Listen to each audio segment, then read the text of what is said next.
Welcome to Open Hand Farm. I'm Penny, and if you're new here, I am so glad to have you. If you're just tagging along because of the Three Rivers Challenge, I am so happy you're here. And hopefully you'll come back and visit some more. Last week, I decided to try and complete the Three Rivers Challenge. Now, in the month of August, I did the Every Bit Counts Challenge that was initiated by Three Rivers Homestead. And this month, she is asking people to use the items that were canned or items that you have stored in your pantry to make your meals instead of going to the grocery store. I have been really busy. I wanted to do this challenge the whole month, but I'm just not able. But I did do 1 week. And I want to thank Joanne at A Quiet and Orderly Life, as well as Joyce at Morris Patch of Heaven, for encouraging me and being such an encouragement to others when it comes to this challenge and just every part of life. It's amazing how easily some meals came together with things just off of our pantry shelves. So this is 1 week of the Three Rivers Challenge. Enjoy.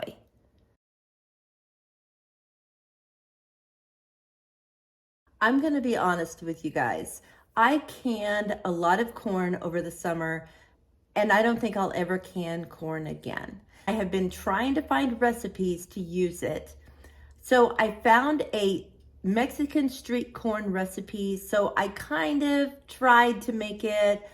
Although it calls for corn on the cob, I just used canned corn.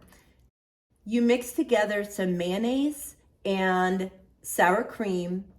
Then you add some lime juice and stir that in. I did decide later that I could have cooked this in a skillet and kind of browned it up since it's not grilled. You then add some chili powder, and I snuck in a little bit of chipotle chili powder because it is just so good.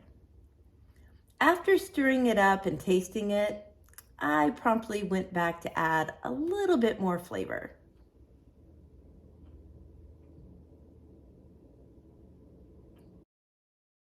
Whoops, that might have been a little bit too much flavor. Then I added cotija cheese that really helped kind of give it the flavor that I was looking for. I also sprinkled a little bit of that on as it was being served.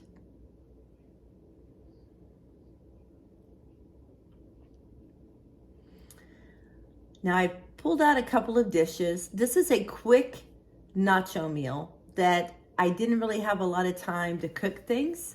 We keep refried beans on hand because we do a lot of nachos. So I'm just gonna put those in one of these dishes, and I will eventually put it in the microwave. In the other dish, I'm adding some of my home canned ground beef.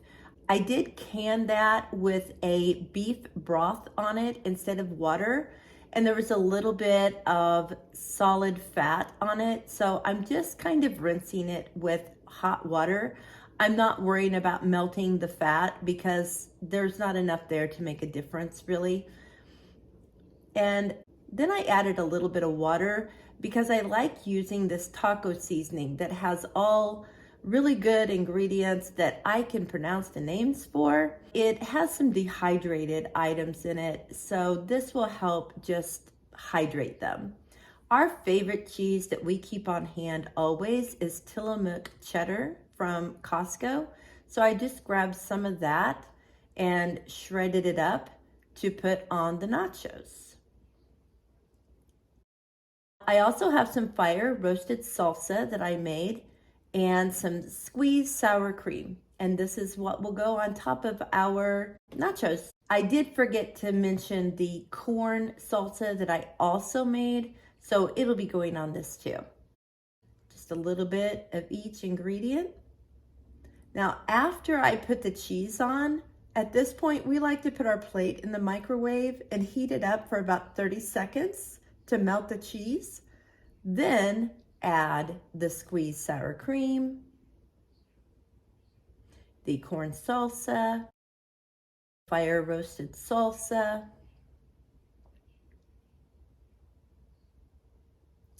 and a side of corn. It was really good.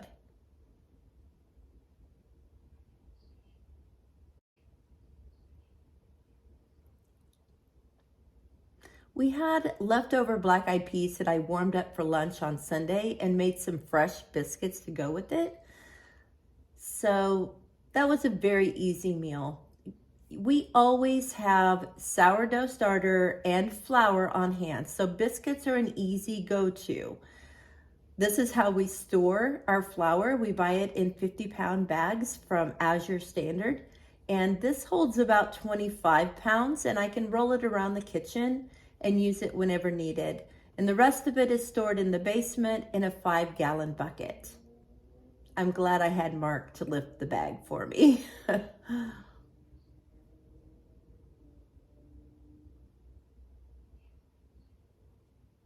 I decided to try a new kind of slaw. I had a slaw mix that I had bought, and I'm not a real slaw person, but I thought this one sounded good. I went ahead and kind of rough chopped the slaw that was already chopped in the bag. I felt like it was a little big, so I did about 14 ounces of that, put it in a bowl,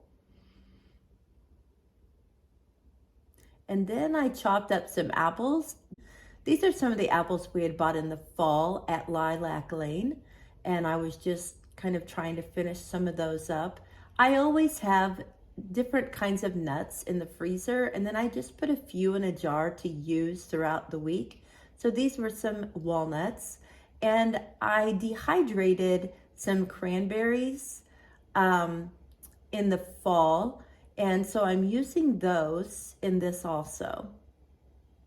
Just gonna stir it all up, and then we make a dressing to go on it, and it uses mayonnaise and yogurt, and add some honey. I know this is gonna look like a lot of honey, but I didn't even use as much as the recipe called for. Now, the surprising ingredient is ginger, and it just gave it a real kick. Once it was all blended well, I just poured it on top and mixed it in. I made this earlier in the day so that the flavors could kind of meld together. I wasn't sure if I would need all the dressing, but I decided maybe I did.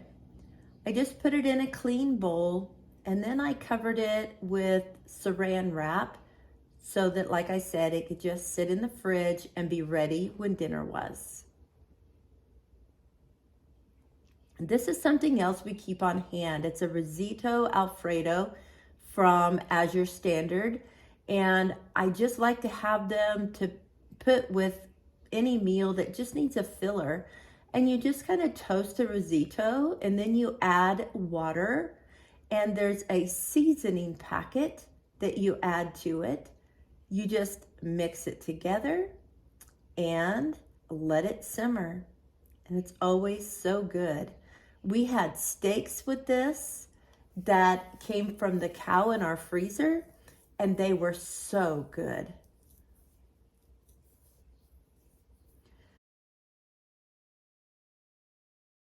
We had a few leftover biscuits from Sunday, so we decided to have biscuits and gravy for breakfast.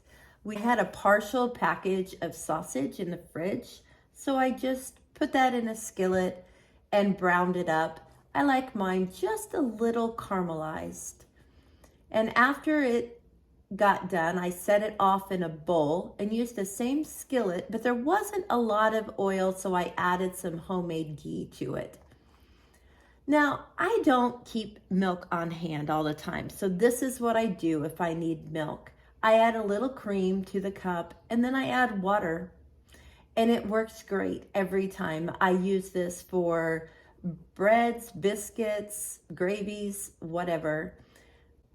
After the flour and ghee cook a few minutes, I just whisk in the faux milk, bring it to a boil, and I stir constantly during that.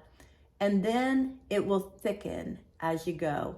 When it gets as thick as you want it to be, then you can add the sausage back in, stir it up, add some salt and pepper, mix that in,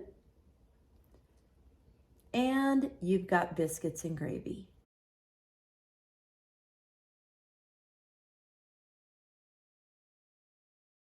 I had been wanting to have some snack items that were healthy, but also for breakfast, I like having yogurt with granola. So I make this fermented granola that I just love. Don't worry, I have more oats in the basement in a 5-gallon bucket. Like I said, I always have nuts on hand in the freezer. So these are some of the items I'm putting in the granola. It's pecans, walnuts, cashews, and some sprouted pumpkin seeds. Then you add some water and sourdough starter and you let it sit. Then you bake it until it's brown. So this is a beautiful color. And before I baked it, I added some honey and oil and cinnamon. Then after it cools, I add dates and raisins and coconut and mix it all together and store it in jars. It works really well with fruit on top of yogurt. It's a great breakfast.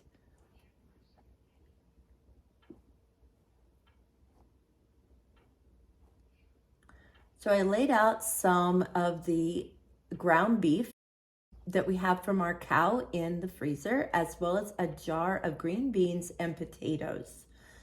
I just chopped up the meat, and for a binder for my meatloaf, I used some sourdough crackers that I made that were a little thicker than I wanted them to be, but they really worked well for this. I just took a pounder and broke them up and put them in.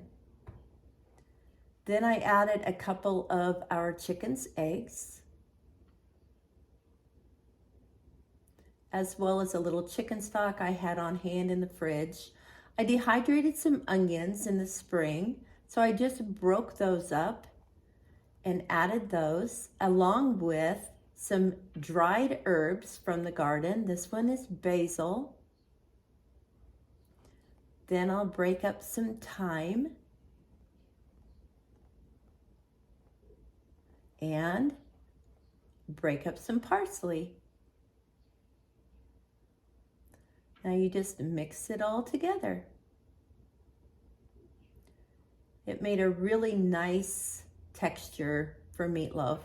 I like to make it in small portions, so I used this square cupcake pan and I topped it with Parmesan cheese, and then I added some of my homemade onion jam. I love this stuff. It is so good. One of my favorite things to do with it is put it on grilled cheese sandwiches. So I just topped each meatloaf with some, and then I kind of spread it out, and it was good to go. I opened the potatoes and I rinsed them off. I have seen people do French fries, canned French fries, and I decided if those could be fried, why couldn't these? So I went ahead and rinsed some of the starch off, and then I just laid them out on paper towels, and then I blotted them a little bit with another paper towel. And after I put the meatloaves in the oven, I went ahead and used some avocado oil to heat up to fry the potatoes in.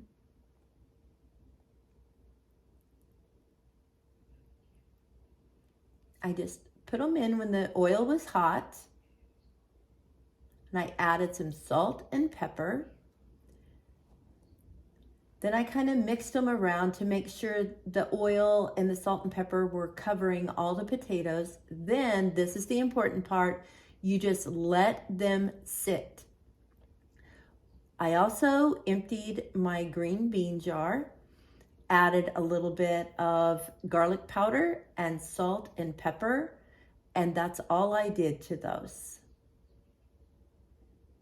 Now, after the potatoes sit a little bit and cook, you just lift and flip them. Don't stir them because they are cooked potatoes and they'll fall apart. Now, the more you flip and turn them, they get crispy around all of the sides, and then they're not quite as delicate. So like here, I can just go ahead and push them around because they are getting crunchy. Let's plate this up. The green beans were really good. And those potatoes, oh, you guys, I could have eaten the whole skillet. Look at the crunchiness. They are so good.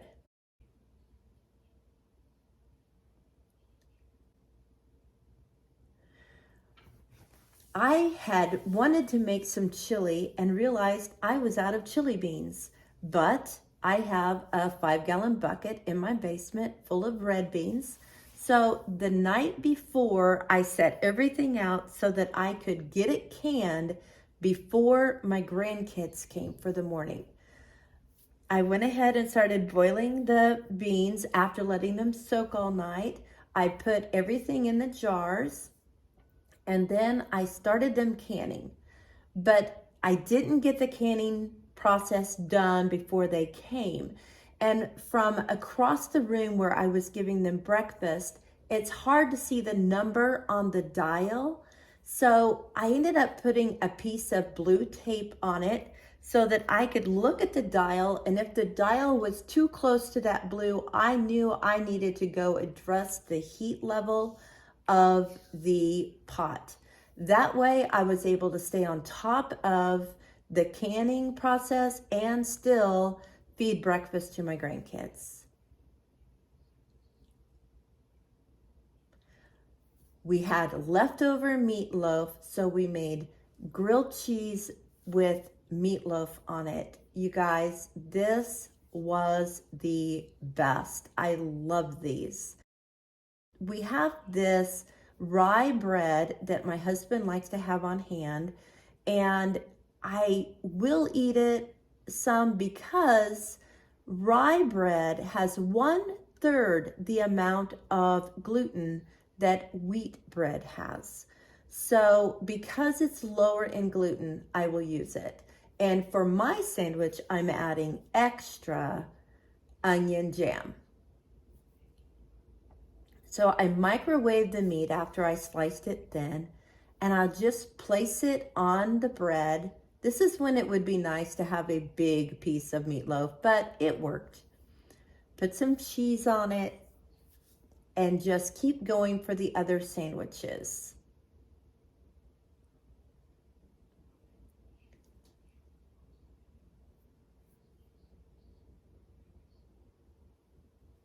I had to do another plate of meatloaf to do the rest of them.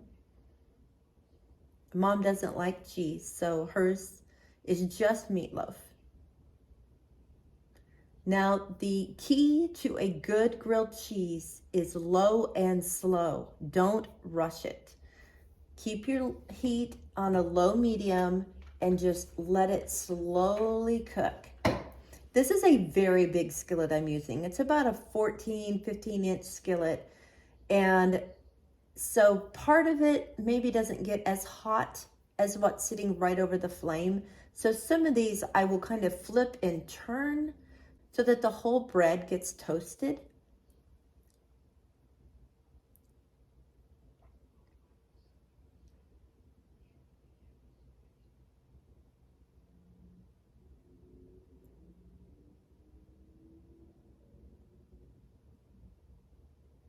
All right, they are beautiful.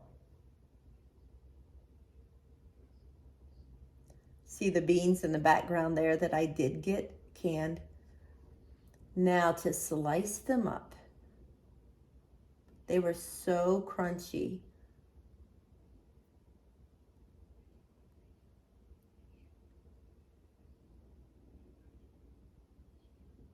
I just had to make sure I gave the right person the right sandwich. Now this one is mine with the extra onion jam on it. It was so yummy. The cheese was all melty and oh, it was good. Now when I canned the chili beans, I went ahead and left some out and filled 2-quart jars. So I'm using 1-quart jar, and then that's the other one that I'll keep in the fridge for another day soon. I went ahead and browned 2 pounds of ground beef and added that to the pan. And now I'm gonna add some of my fire roasted tomato powder that I made over the summer. Now it will absorb some of the moisture in the chili. I did add a little bit of water.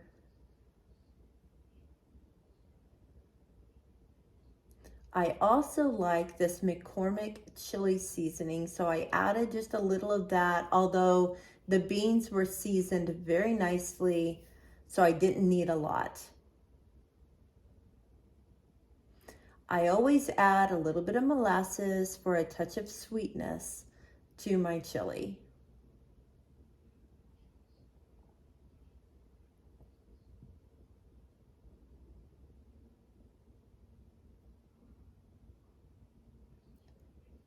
Give it a taste. Needed a little bit more tomatoes. Now you'll see it's getting pretty thick, so I'm gonna water it down to accommodate the tomato powder so that it can get rehydrated and not take all of the liquid from the chili.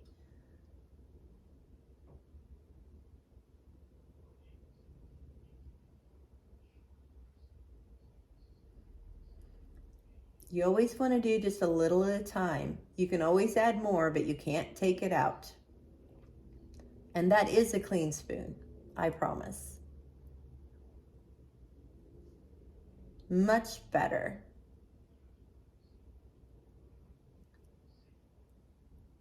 Now let me show you how we served it. I love me some Chipotle Tabasco sauce. Kind of mix it in. Some squeezed sour cream. Tillamook cheddar. And some friends had come over for a chili meal and left a bag of Fritos. So we had Fritos this time around. It was really good. Well, we had leftover chili, so of course we had to use it. Mark and I had chili Frito burritos. So we put the chili on. I have sour cream on mine. Mark is not a sour cream eater. Add some cheese and crunch up a few Fritos and put on. Then wrap it up tight.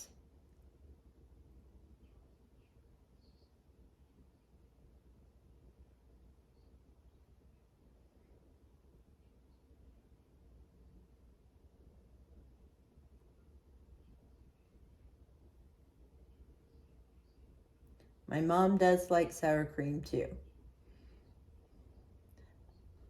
Now, I will say I kind of overdid those Fritos this time around, but it worked and it was really good. Instead of just eating these like this, I decided to put a little ghee in the bottom of the skillet and toast them up.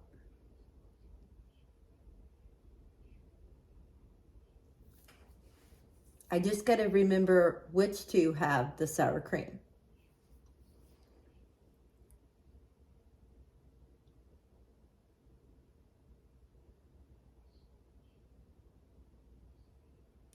Got to keep an eye on them because once again, low and slow, because once they really start to brown, they go pretty fast.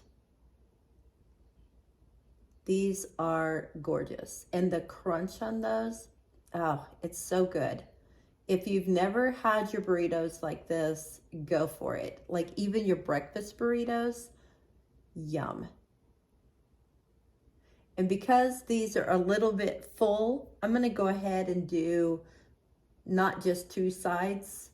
I'm gonna try to do all 4, but we were a little impatient and wanted to get to eating.